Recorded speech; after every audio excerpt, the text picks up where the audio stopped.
Hi. അപ്പോൾ നമ്മള് ചെന്നൈ അല്ലല്ലോ, എല്ലാം മാറിപ്പോയി. North East versus Kerala Blasters post match റിവ്യൂയിലേക്ക് വന്നിരിക്കുകയാണ്.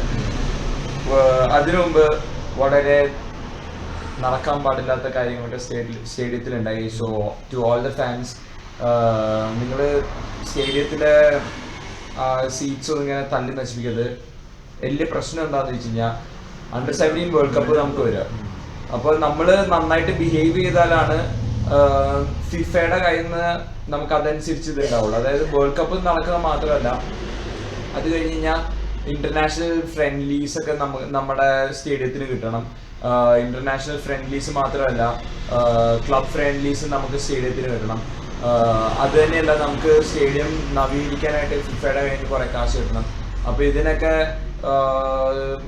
നമ്മള് കാണികൾ നന്നായിട്ട് ബിഹേവ് ചെയ്താലാണ് നമുക്ക് കാശ് കിട്ടുള്ളൂ. പിന്നെ സ്റ്റേഡിയത്തിൽ നിന്ന് ഇറങ്ങി സീറ്റ്സിൽ നിന്ന് ഇറങ്ങി ഗ്രൗണ്ടിലേക്ക് വരികയൊക്കെ ചെയ്ത് കഴിഞ്ഞാൽ അത് നമ്മുടെ സ്റ്റേഡിയത്തിന് തന്നെയാണ് കേട്. കാരണം സെക്യൂരിറ്റിയുടെ പ്രോബ്ലം എന്ന് പറഞ്ഞത് ഫിഫ അങ്ങനെയൊക്കെ കുറെ ബാഡ് മാർക്സ് ഒക്കെ വരും. അപ്പം പ്രത്യേകിച്ച് നമ്മൾ കാണികൾ കുറച്ചും കൂടെ വെൽ ബിഹേവ്ഡ് ആവാൻ വേണ്ടി ശ്രദ്ധിക്കണം. സ്റ്റേഡിയത്തിലെ സാധനങ്ങളൊന്നും തല്ലിപ്പൊളിക്കരുത് പ്ലീസ്. അത് മനസ്സിലുള്ള എല്ലാവരും ഒന്ന് വെക്കണം. ഓക്കെ, സോ നമ്മള് പോസ്റ്റ് മാച്ച് വീഡിയോയിലേക്ക് വരാം. നമുക്ക് മാച്ചിനെ കുറിച്ച് സംസാരിക്കാം. എങ്ങനെയുണ്ടായിരുന്നു മാച്ച്? തുടക്കം ഭയങ്കര ലാഗായിരുന്നു. അത് കഴിയുമ്പോഴത്തേക്കും കുറച്ച് പ്ലേയേഴ്സ് എല്ലാം നല്ല രീതിയിൽ കളിക്കും, കുറച്ച് ബാക്കിയേറ്റവും ഇതൊക്കെ ഉണ്ടായിരുന്നു. അത് സ്വാഭാവികമാണ്. നമുക്ക് ഡ്രോ മതിയായിരുന്നു. ഡ്രോ വേണ്ട, നമുക്ക് മതിയായിരുന്നു. പക്ഷെ അതിനുള്ള ഒരു മെന്റാലിറ്റി എല്ലാവരും എന്നാണ് എനിക്ക് തോന്നുന്നത്. കാരണം എങ്ങനെ ഒരു ഗോൾ അടിക്കണം എന്നുള്ള ഒരു മെന്റാലിറ്റി ടീമിന് ഉണ്ടായിരുന്നു. ഡ്രോയ്ക്ക് വേണ്ടി അല്ല കളിച്ചത് നമ്മൾ ജയിക്കാൻ വേണ്ടി തന്നെ. പക്ഷെ എന്നാലും ഫസ്റ്റ് ഹാഫിൽ എന്തായിരുന്നു അത്ര ലാഗായിട്ട് പോയത്? ഫസ്റ്റ് ഹാഫില് ഭയങ്കര പേസ് ഭയങ്കര ഡൗൺ ആയിരുന്നു. പിന്നെ നമ്മുടെ ടീം നന്നായിട്ട് ഒരു ലക്ഷ്യബോധത്തോടെ കളിക്കണ്ടായിരുന്നു. അതെന്തായിരുന്നു പ്രോബ്ലം? പ്രോബ്ലം എന്ന് വെച്ചാൽ ടീം സെറ്റ് ആവണായിരുന്നു. കാരണം നമ്മുടെ മെഹ്താബില്ല, മെയിൻ ഫാക്ടറാണ്. കാരണം മെഹ്താബ് ഇല്ലാത്തതിന്റെ ഒരു കുറെ ഇന്നലെ തന്നെ കണ്ടായിരുന്നു. മെഹ്താബ് ഉണ്ടായില്ല, നമുക്ക് ബാക്കിൽ ഹോസും ഉണ്ടായില്ല. പകരം വന്ന് റിനോയും ഇഷ്ഫാഖുമായിരുന്നു. അപ്പൊ കംപ്ലീറ്റ്ലി ടീമായിട്ട് സെറ്റ് ആയിട്ടില്ല മൊത്തമായിട്ട്. അപ്പൊ അതുകൊണ്ട് ഫസ്റ്റ് ഹാഫ് എനിക്ക് ഒന്ന് സെറ്റ് ആവാനായിട്ട് ഒരു ടൈം എടുത്താന്നാണ് എനിക്ക് തോന്നുന്നത്. കാരണം മെഹ്താബ് ബോൾ തള്ളി കൊടുക്കുന്നുണ്ട്, മെഹ്താബ് അറ്റാക്കിങ്ങിന് സപ്പോർട്ട് ചെയ്യുന്നുണ്ട്, ഡിഫൻസിന് ചെയ്യുന്നുണ്ട്. ഇഷ്ഫാഖിന് അങ്ങനെ ഒരു ഇത് കണ്ടില്ല. ഇഷ്ഫാഖ് ബോൾ വിൻ ചെയ്യുന്നുണ്ടായിരുന്നു, പക്ഷെ ഒരു ചാൻസ് ക്രിയേറ്റ് ചെയ്യാനുണ്ടായില്ല. ഇഷ്ഫാഖ് ചാൻസ് ക്രിയേറ്റ് ചെയ്യണമെന്നില്ല, വിൻ ചെയ്ത ബോള് പിന്നെ ഫ്രണ്ടിലേക്ക് സപ്ലൈ ചെയ്യണേല് ഇഷ്ഫാഖ് ഫ്രണ്ടിലേക്കോ ബാക്കിലേക്കോ സൈഡിലേക്കോ എവിടെ സപ്ലൈ ചെയ്യാൻ ഇഷ്ഫാഖിന് ഒരു ചെറിയൊരു പ്രോബ്ലം ഉണ്ട്. ബോൾ വിന്നിങ് ഉണ്ടായിരുന്നു, അത് പറ്റിയായിരുന്നു, അത് നല്ല ഇതായിരുന്നു. അപ്പൊ ആ ഒരു ടൈം ഫസ്റ്റ് ഹാഫിൽ അത് സെറ്റ് ആവാനുള്ള ഒരു ഇത് പോയെന്നാണ് എനിക്ക് തോന്നുന്നത്. അതായത് ഫസ്റ്റ് ഹാഫ് ഇത്തിരി ലാഗിങ് വന്നിട്ട് ഫസ്റ്റ് ഹാഫിൽ പിന്നെ ബെഡ്ഫോർട്ടൊക്കെ കളിക്കണ്ടായിരുന്നു. നല്ല ചാൻസുകളൊക്കെ ഉണ്ടായിരുന്നു ഫസ്റ്റ് ഹാഫിൽ. എനിക്ക് പറയാനുള്ളത് ഫസ്റ്റ് ഹാഫില്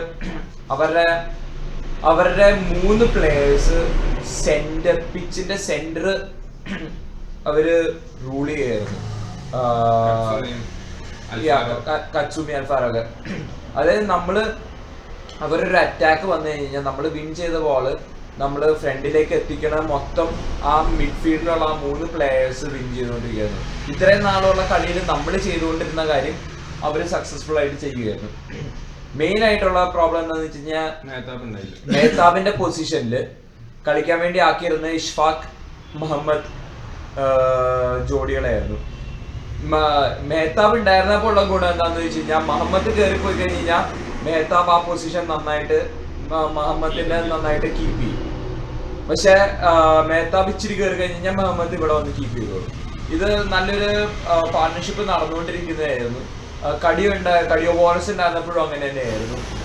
മെഹ്താബും കഡിയോ ബോറസ് ആയിട്ട് നല്ലൊരു ഇത് ഉണ്ടായിരുന്നു, ടൈപ്പ് ഉണ്ടായിരുന്നു. പക്ഷെ ഇഷ്ഫാഖിന്റെ കേസിൽ വന്നപ്പം അങ്ങനെ ഒരു പ്രശ്നം, ആ ഒരു പാർട്ണർഷിപ്പ് കണ്ടില്ല.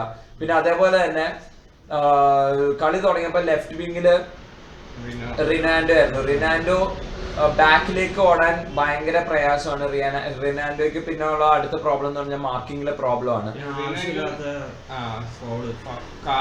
അല്ല, അത് മാർക്കിങ്ങിലെ പ്രോബ്ലം വന്നു കഴിഞ്ഞാൽ ഇപ്പൊ നമ്മള് മാർക്കിങ്ങിൽ ഒരു ഇച്ചിരി ലാഗായി പോയി കഴിഞ്ഞ് കഴിഞ്ഞാൽ നമ്മൾ ചെയ്യണ ടാക്കിൾ മൊത്തം മിസ് ടൈംഡ് ആയി പോകും. ടൈമിങ്ങിൽ ടാക്കിൾ ചെയ്യാൻ പറ്റില്ല, അപ്പോൾ ഫൗള് തന്നെ വരും. അത് ഒബ്വിയസ്ലി വരും. ആ മാർക്കിങ്ങിലെ പ്രോബ്ലം കാരണം വരുന്നതാണ്. ആ ബാംഗ്ലൂർ FC ഫൈനലിലായാലും റിനോ മാർക്കിങ്ങിലുള്ള ഒരു പ്രോബ്ലം ഉണ്ട്. പക്ഷെ Rino is very good in attack, അത് പറയാണ്ടിരിക്കാൻ വയ്യ. വെരി ഗുഡ് ഇൻ അറ്റാക്ക്, നല്ല ക്രോസസ് കൊടുക്കും. ബട്ട് നമുക്ക് ആ മാർക്കിങ്ങില് റൈറ്റ് ബാക്ക് ആണെങ്കിലും റിനോ മാർക്കിംഗ് കുറച്ചും കൂടെ ബെറ്റർ ആക്കണം.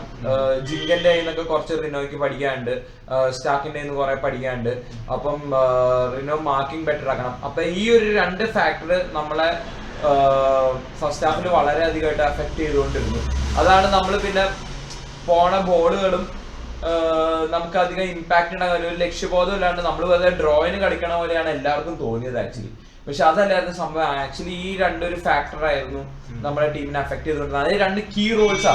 ഒരെണ്ണം ഹോസു കൈകാര്യം ചെയ്തുകൊണ്ടിരുന്ന റോളും ഒരെണ്ണം മേത്താബ് കൈകാര്യം ചെയ്തുകൊണ്ടിരുന്ന 2 കീ റോളാണ്. ആ കീ റോളിലാണ് നമുക്ക് പ്രശ്നം പറ്റിയത്. അപ്പൊ അവിടെ നിന്ന് ടീമിന്റെ ആ മൊത്തത്തിലുള്ള ആ കീ റോൾസ് പിന്നെ അഫക്റ്റഡ് ആയി പോയ മൊത്തത്തിലുള്ള പ്രകടനത്തെ ബാധിച്ചു എന്നാണ് എനിക്ക് ഫസ്റ്റ് ഹാഫിൽ പറയാനുള്ളത്. ഓക്കെ, പിന്നെ സെക്കൻഡ് ഹാഫ് ആണ് നമ്മുടെ ഹാഫ്. റാഫി നല്ല സൂപ്പർ ആയിട്ട് കളിച്ചു. മിസ് പാസ് കുറച്ചുണ്ടായിരുന്നു റാഫിയുടെ. ഇച്ചിരി സ്ലോയും കൂടെ ആയിരുന്നു. കറക്റ്റ് സമയത്ത് തള്ളേണ്ട ബോള് തള്ളിയൊന്നുമില്ല. അത് പക്ഷെ പോട്ടെ, റാഫി നന്നായിട്ട് കളിച്ചു.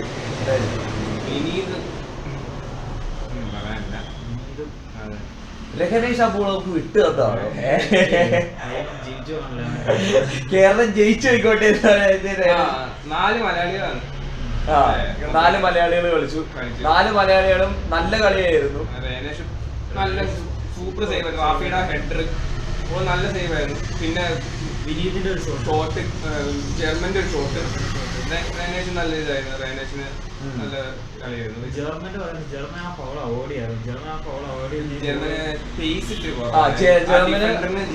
മെയിൻ ആയിട്ട് ജർമ്മന് കഴിഞ്ഞ സീസണിൽ പേസ് ഉണ്ടായിരുന്നു. ഈ സീസണിൽ ജർമ്മൻ എന്താണെന്ന് വെച്ചാൽ ജർമ്മന് പരിക്കാണ്, പിന്നെ കുറച്ചും കൂടെ വെയിറ്റും കൂടിയിട്ടുണ്ട്.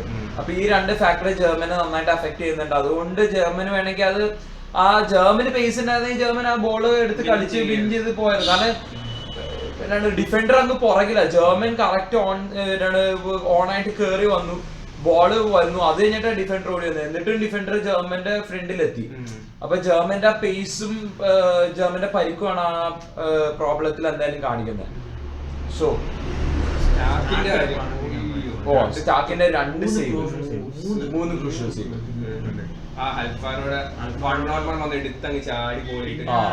പിന്നെ അൽഫാറോടെ ഒരു ഷോട്ട്, അവരുടെ ഒരു 11ാം നമ്പർ അൽഫാറോയെ അവൻ മാത്രം അടിച്ചോളൂ. അതെ, അവന്റെ ഷോട്ടാണ് കൂടുതൽ. നമ്പർ 11 ഒടുക്കത്തെ കളിയായിരുന്നു നോർത്ത് ഈസ്റ്റിന്. അവന്റെ പേരെന്തായിരുന്നു? ആ പേര് താഴ്ത്ത് കമന്റ് ചെയ്യാൻ നോക്കും. നിങ്ങൾക്ക് അറിയെങ്കിൽ താഴ്ത്ത് കമന്റ് ചെയ്യും. ഞങ്ങൾക്കിപ്പോ പേരോ തലയിൽ കിട്ടില്ല. ഓക്കെ, പിന്നെ പറയാനുള്ളത്, നമ്മൾ ആ ഒരു ഗോൾ സ്കോർ ചെയ്തില്ലായിരുന്നെങ്കിൽ ചിലപ്പോൾ നമ്മൾ തോറ്റുപോയെന്നുള്ള. കാരണം അൽഫാറോയുടെ ഒരടി പോസ്റ്റ് പോയിട്ട് എന്റെ പൊന്നു, അത് ഇൻസൈഡ് കേൾ ഉണ്ടായില്ല. അത് കേറിയനെ. കാരണം നമ്മുടെ സ്റ്റാക്ക് ഹീൽസിലായി പോയി. സ്റ്റാക്ക് അങ്ങനെ തന്നെ നിൽക്കുമായിരുന്നു, ഹീൽസിലായി പോയി. അപ്പം അതെന്തായാലും ഗോൾ കയറിയാണ്. അതപ്പം വിനീതിന്റെ ഗോള് ഭയങ്കര ക്രൂഷ്യലായിരുന്നു.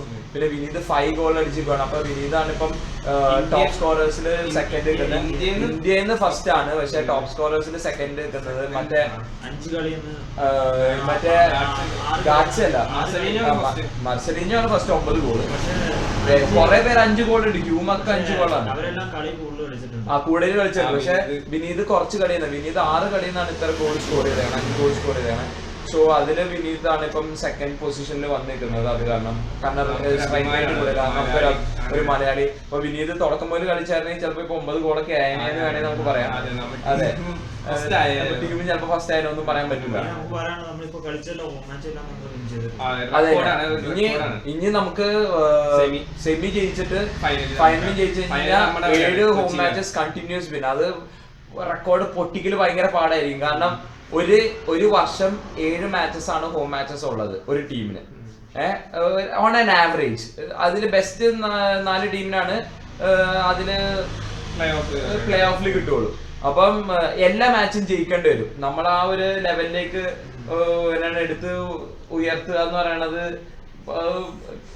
കുറെ നാള് ശേഷമായാലും മറ്റു ടീമുകൾക്ക് ബ്രേക്ക് ചെയ്യാൻ ഇത്തിരി പാടായിരിക്കും. അല്ലെങ്കിൽ അത്രയും നല്ല ടീം ആധിപത്യം, ഇപ്പം റിയൽ മാഡ്രിഡും ബാഴ്സലോണയും ലാ ലീഗയിൽ കളിക്കണ പോലെ അത്രയും വലിയ ആധിപത്യമുള്ള ഒരു ടീം വരണ്ട് ആ റെക്കോർഡ് ബ്രേക്ക് ചെയ്യാൻ വേണ്ടി.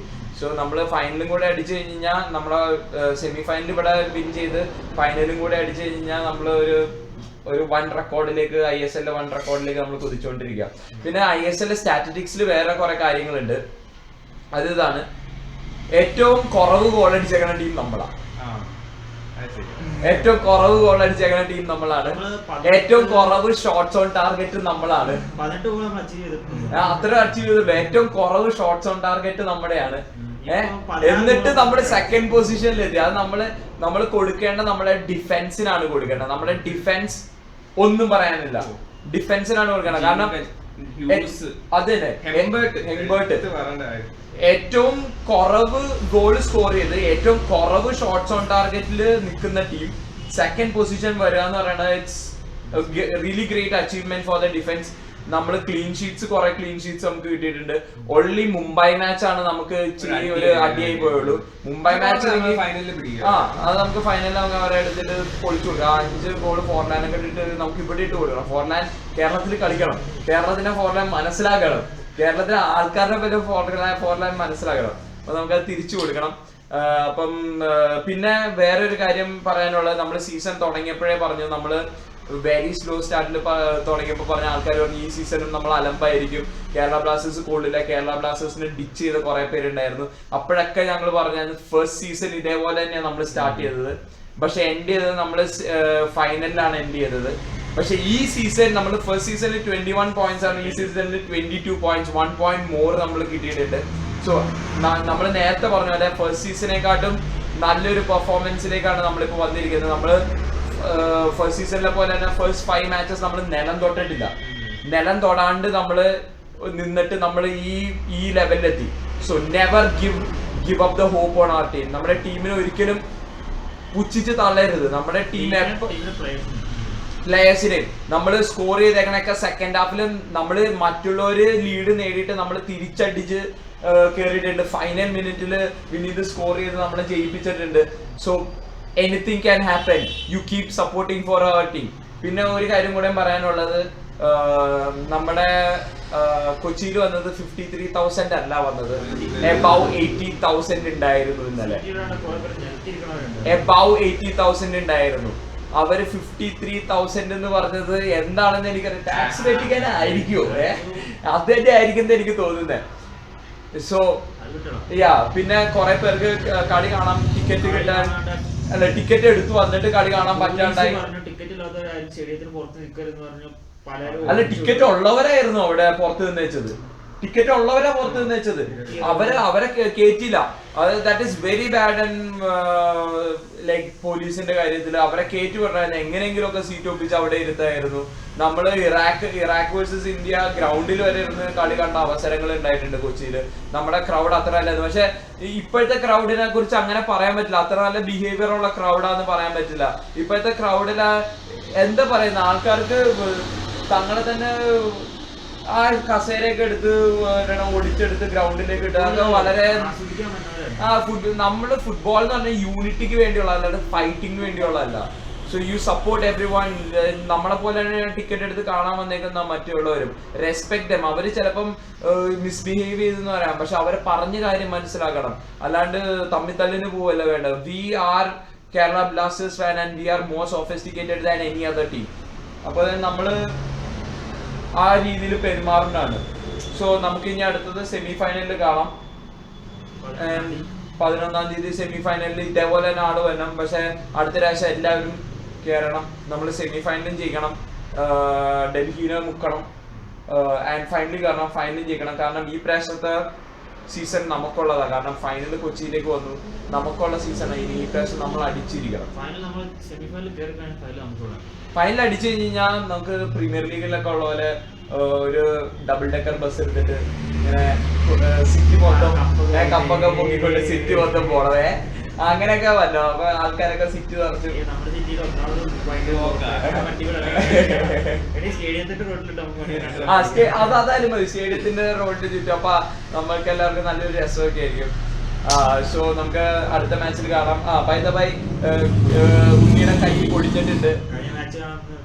കാണാൻ പോയി കഴിഞ്ഞ് തിരിച്ചു വന്ന് ഹാപ്പി ആയിട്ട് വന്നപ്പോഴത്തേക്കും ഒരു വണ്ടി ഓടിച്ചത്